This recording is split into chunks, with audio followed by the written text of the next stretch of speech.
Bonjour à tous, j'espère que vous allez bien. On se retrouve aujourd'hui sur Genshin Impact pour une nouvelle vidéo. Je fais très peu de vidéos sur Genshin Impact parce que tout simplement je profite un peu du jeu, j'explore le jeu, etc. Donc je suis pas vu que non plus j'ai pas un temps de jeu énorme, je me rue pas sur des vidéos du genre vidéo astuces, vidéo machin, vidéo truc. J'attends de connaître bien le jeu avant de vous proposer des vidéos qui soient dans lesquelles je ne dise pas de bêtises.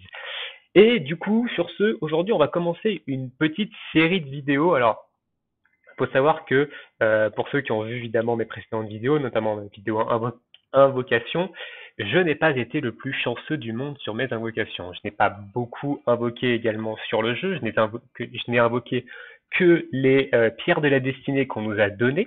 Donc, c'est-à-dire les 20 pierres de la destinée qui nous ont été offertes lors du démarrage du jeu, les pierres de la destinée qu'on a en montant de niveau, les pierres de destinée que j'ai achetées dans le shop contre des astéries. Et du coup, je n'ai dépensé aucune primogème, hein, donc on va notamment le voir ici sur mes primogèmes. Donc j'ai 14 576 primogèmes. J'ai encore les 10 pierres de la fatalité qu'on nous avait données également, donc je ne les ai pas utilisées parce que la bannière de vente ne m'intéresse pas. J'attends une bannière, un perso qui m'intéresse, qui me hype en fait, tout simplement pour dépenser mes, mes primogèmes et les pierres de la fatalité.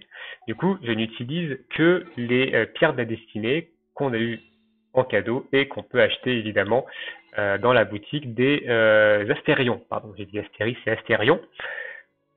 Ici. Et du coup, au niveau de mes persos, comme vous le voyez, j'ai pas non plus un grand nombre de persos. Donc j'ai évidemment monté le personnage principal hein, ici, qui est niveau 60, qui à l'heure actuelle est en géo, mais pour ce qu'on va faire, on n'a pas besoin qu'il soit en anémo, même si je préfère quand même la version anémo. Je la trouve un peu plus efficace. Lisa qui est mon main DPS. Alors ça va choquer pas mal de monde parce qu'évidemment tout le monde joue avec du Razor, avec du Diluc, avec tous ces gros persos, sauf que moi je les ai pas. Donc en seul personnage électro, j'ai Lisa. Et du coup, Lisa, ici, vous allez pouvoir un peu voir la puissance du perso, enfin du coup de ma Lisa. J'ai eu récemment Xinkyu, que j'ai droppé du coup sur la pierre qu'on nous offre au niveau 33, donc à l'AR 33, j'ai drop Xinkyu et je suis très content d'avoir drop Xinkyu que du coup je joue, donc que j'ai monté le niveau 40, que je vais pas monter plus pour l'instant, car je le joue en support pour Lisa. Xinkyu, ce qui est intéressant avec lui, c'est au niveau de ses aptitudes, c'est son ultime. Son ultime, ça va mettre des épées de pluie autour du personnage. On va pouvoir changer de perso, donc passer par exemple sur Lisa. Et quand je vais faire des attaques de base avec Lisa, et ça va également faire des attaques avec les épées du coup de pluie qui vont faire des attaques hydro, qui vont poser l'effet hydro sur la cible. Et ça va me permettre avec Lisa de spammer les réactions élémentaires électrocution. Donc ça va faire beaucoup de DPS, ça va permettre à Lisa de faire beaucoup de DPS. Et il a également sa deuxième attaque, du coup, pluie battante qui met des épées autour de soi également et qui réduit les dégâts. Donc ça permet aussi à Lisa d'être un peu plus tanky. Barbara que j'ai monté niveau 40, qui est honnêtement... oula, j'ai fermé le truc, qui est ma soigneuse que j'utilise assez rarement, donc je vais pas monter plus que ça. J'ai monté Noël, du coup, Noël niveau 50, ici, que j'utilise pas mal, honnêtement. J'ai commencé à stuff, 910 de défense. Ça commence à mettre ses petits dégâts quand même, donc c'est plutôt intéressant. Et du coup, Xianling, qui est du coup niveau 50, et on va aller faire du coup aujourd'hui l'arbre enflammé pour évidemment que je puisse avancer, la passer niveau 60. Donc il me manque quand même des matériaux, je pourrais pas la passer juste après. Mais du coup, voilà, pour passer Maxiani niveau 60, et ben on va faire l'arbre enflammé aujourd'hui. Voilà, donc l'arbre enflammé, il est juste en dessous là. Donc au niveau de la carte, il se situe ici, à Liu. Et du coup, c'est parti. Alors, on va commencer avec du coup Barbara, parce que l'arbre enflammé, il faut des personnages de type hydro pour casser en fait son espèce d'œil. Il est très sensible à la réaction élémentaire évaporation. Et ensuite, on claquera évidemment l'ultime de Xinkyu et on passera sur Lisa et on va faire, on va DPS, hein, tout simplement. Alors du coup, c'est parti. Boum, on va l'engager comme ça, l'ami. Donc l'arbre, il est là. Voilà, on va se mettre le soin et on va tout simplement, hop, éviter un peu ces attaques. Et voilà, donc là, on claque l'ultime et on est parti. On spam électrocution. Hop.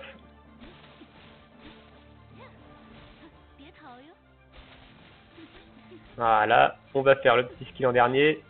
J'ai raté évidemment, j'ai pas touché. J'ai pas du tout touché le mob et j'étais trop loin. Donc là, on va continuer avec Barbara de loin à mettre l'hydro. Oula, j'ai pris un peu de dégâts.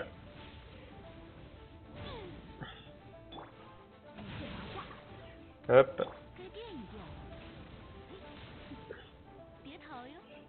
On va commencer à mettre un peu des stacks.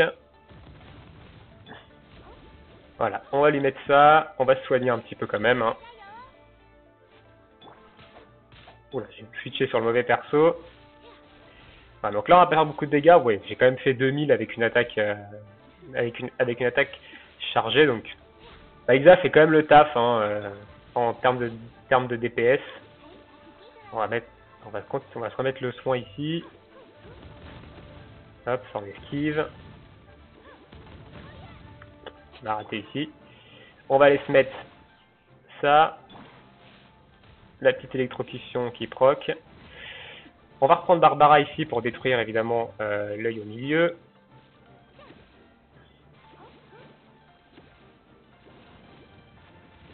Hop, voilà. Son skill est toujours pas rechargé. On passe sur Barbara pour remettre Hydro. Hop, on passe sur Lisa pour utiliser l'électrocution. Et voilà, l'arbre plié, sans trop de difficultés honnêtement, avec des persos. Alors, j'irai pas jusqu'à dire free-to-play parce que Xingqiu n'est pas un perso free-to-play, hein, c'est un perso qu'on drop. Mais sinon, tout le reste, c'est du free-to-play. Et on voit, bah, Lisa, honnêtement, au DPS, ça fait le taf ici. On n'a que des artefacts, du coup, ici, bleus. Hein, et ça m'étonne pas beaucoup. Et on va voir un peu où on en est par rapport à notre petit Xianling. Et il va lui manquer, je pense... Ah ouais, il va quand même lui manquer pas mal d'items pour passer niveau 60. Donc voilà. Donc voilà un peu comment moi je fais l'arbre enflammé. Alors avant j'utilisais que Barbara. La dernière fois que j'ai fait l'arbre enflammé, j'utilisais que Barbara. Maintenant j'utilise Xingqiu. Alors Xingqiu de base c'est un DPS, mais moi je m'en sers en étant que support. Donc je vais vous montrer un peu son build au niveau des artefacts. Donc il est ici en double recharge d'énergie, donc en double 20% recharge d'énergie. Donc là il est en PV. Ici c'est de l'attaque. Ici il est en recharge d'énergie aussi sur le sablier qui est monté niveau 16, donc 30,7% de recharge d'énergie. Et après, c'est des artefacts qui ne sont pas montés, hein, donc j'ai de la recharge d'énergie en sub, et ici aussi.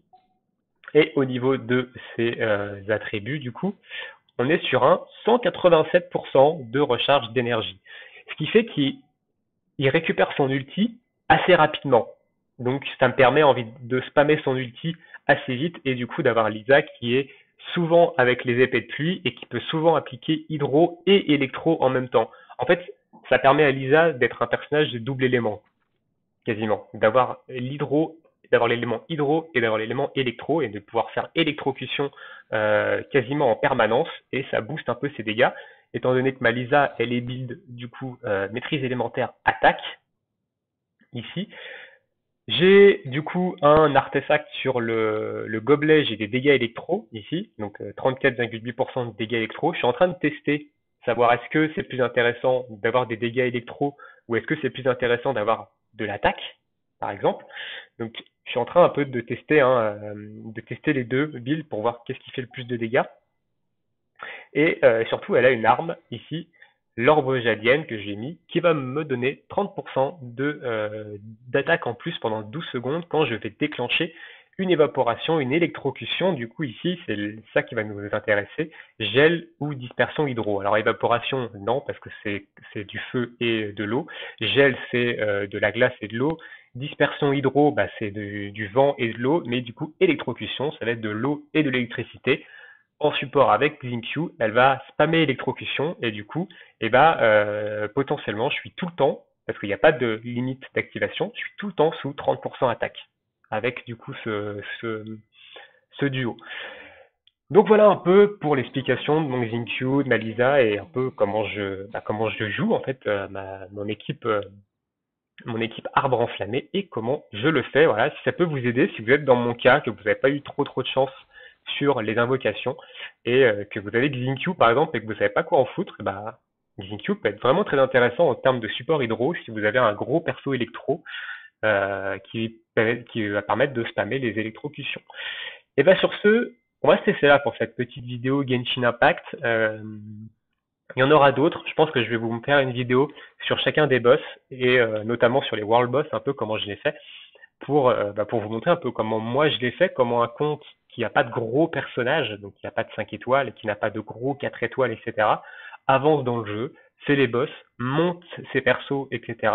Et je vais vous mettre dans la description une vidéo d'un joueur qui est complètement free-to-play et qui ne joue qu'avec des persos qui ont été donnés gratos, donc il n'a pas de 5 étoiles, il n'a pas de gros 4 étoiles, il est dans la même situation que moi, et qui vous montre un peu comment il a build de ses persos, et comment il est avancé dans le jeu, sachant qu'il a passé l'abysse 9, donc l'étage 9 de l'abysse. Donc ça peut être intéressant si jamais vous êtes dans le même cas. Et aussi pour vous montrer que le jeu il est complètement faisable avec des persos free-to-play et qu'on n'est pas obligé de dépenser des milliers d'euros dans le jeu pour avoir du 5 étoiles, etc. pour avancer dans le jeu et même dans l'abysse.